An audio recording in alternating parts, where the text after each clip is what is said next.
हमारे वबैउ दिरहमिन सहीहिन व दिरहमैनि गल्लतैनि बिदिरहमैनि सहीहैनि व दिरहमिन गल्लतिन। अब इसमें जो आज नया लफ्ज़ आ रहा है ना वो गल्ला का आ रहा है बिफ़त्हिल गैन। नाम इजलिस या अखी।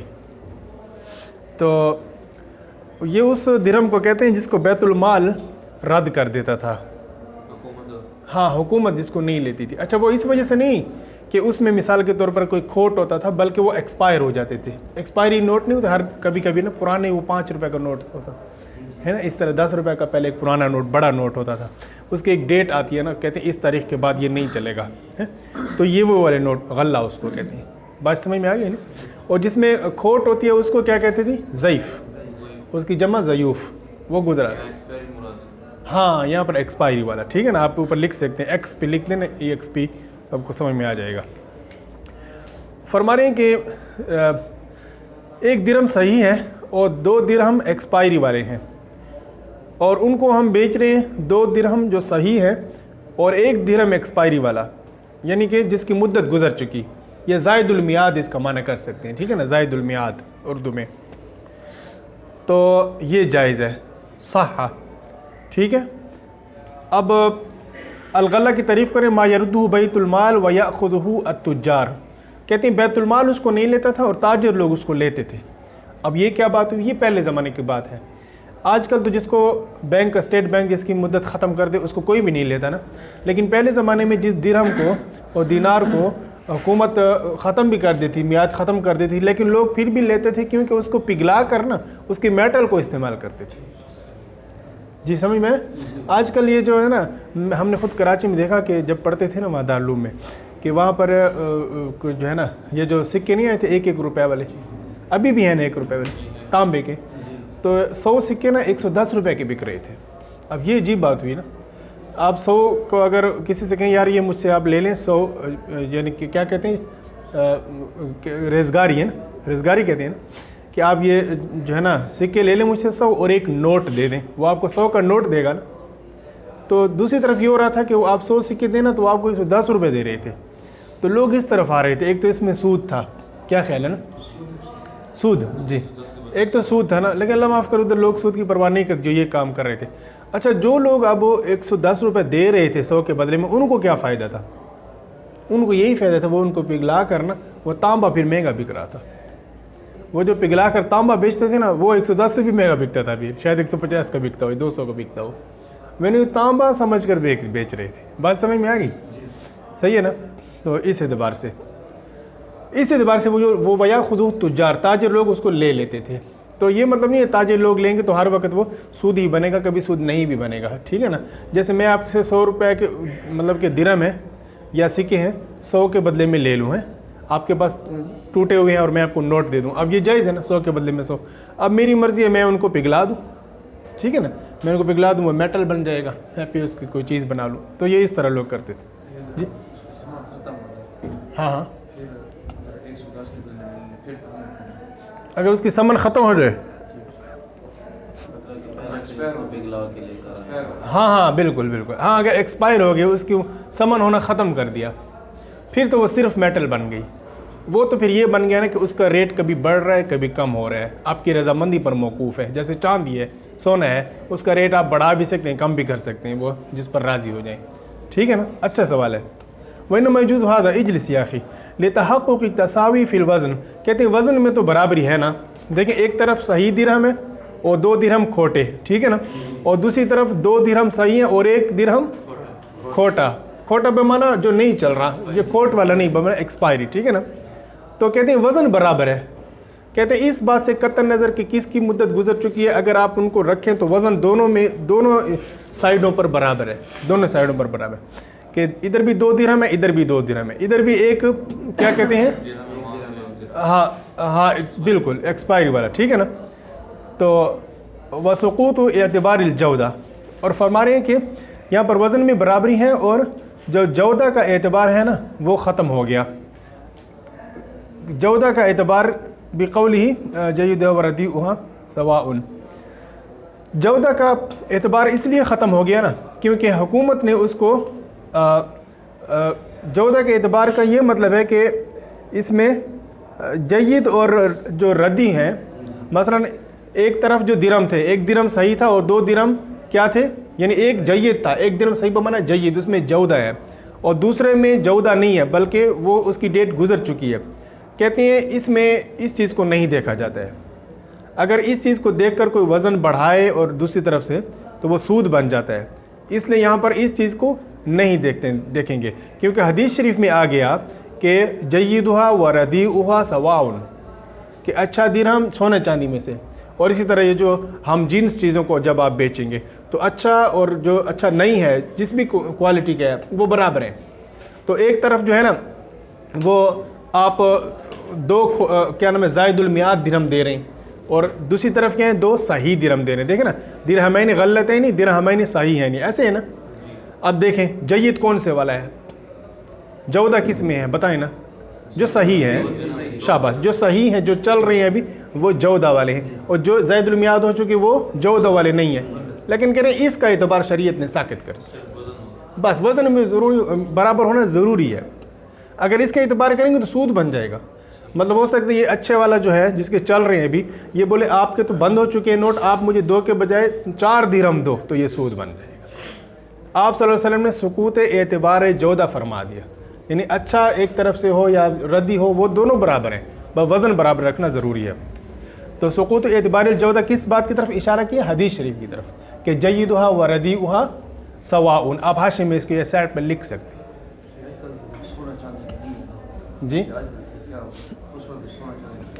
पहले ज़माने में ये जो है ना, इसमें सोना चांदी था ना, तो आजकल मिसाल के तौर पर किसी के वो पुराने नोट हैं, अब वो नोट होने से निकल गए। आपको ये मसला है कि पुरानी नोट जो जिसका चलना बंद हो चुका हो, तो वो अगर सिक्के हैं तो वो मैंने बता दिया ना, उसको मेटल के दर्जे में करके ना, तो आप उससे 100 के जो सिक्के हैं 150 के भी ले सकते हैं, बशर्ते कि उन सिक्कों का चलना बंद हो चुका, वो सिर्फ मेटल बन गए हों, सिर्फ धात हैं, तांबा है बस, ठीक है ना।